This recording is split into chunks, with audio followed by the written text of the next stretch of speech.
చార్మినార్ దగ్గర Hyderabad south zone పోలీసుల ఆధ్వర్యంలో సైబర్ క్రైమ్ అవగాహన కార్యక్రమాన్ని చేపట్టారు. ఈ ప్రోగ్రాంలో ఓల్డ్ సిటీలోని విద్యార్థులు పాల్గొన్నారు. సైబర్ నేరగాల ఉచ్చులో పడొద్దని, వారి ఫోన్లకు భయపడొద్దని సిపి సజ్జనార్ సూచించారు. ఏమాత్రం అనుమానం ఉన్నా పోలీసులను ఆశ్రయించాలని కోరారు. హైదరాబాద్ లో రోజుకు పైగా ₹1 కోటి మోసం జరుగుతుందన్నారు సిపి సజ్జనార్.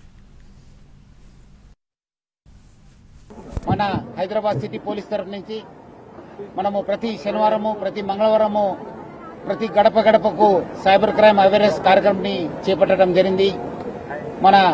మన డీజీపీ శివధర్ రెడ్డి సార్ ఈ ఒక కార్యక్రమం ఇనాగ్రేట్ చేసి ఈ రోజు నేను మన additional CP Srinivasu, additional DCP Majid, ఇక్కడున్న లోకల్ ఏసీపీస్, ఇన్స్పెక్టర్స్ అందరూ కలిసి ఈ ఒక చారిత్రాత్మక చార్మినార్ దగ్గర పబ్లిక్ అందరూ కూడా ఈ ఒక సైబర్ క్రైమ్ గురించి అవేర్నెస్ తీసుకోవడానికి ఒక ప్రయత్నం చేయడం జరిగింది. దాదాపు రోజుకి ₹1 కోటి పైన హైదరాబాద్ సిటీలోనే నష్టమవుతుందంటే ఇంకా దేశవ్యాప్తంగా ఎంత నష్టమవుతుందో మీరు తెలుసుకోవచ్చు. మీరు ఎవరు కూడా భయపడాల్సిన అవసరం లేదు. ఎందుకంటే సైబర్ క్రిమినల్స్ రెండు తోని వాళ్ళు బాగా సఫలం అవుతున్నారు, సక్సెస్ అవుతున్నారు. ఒకటి మీ భయము, ఒకటి మీ ఆశ.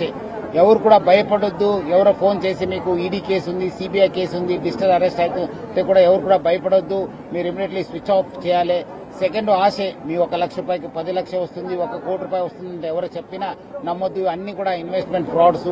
అదేవిధంగా మీ ఏపీకే ఫైల్స్ పంపించి మీ ఒక ప్రైవేట్ ఫోటోస్ కావచ్చు, మీ ప్రైవేట్ ఇన్ఫర్మేషన్ కూడా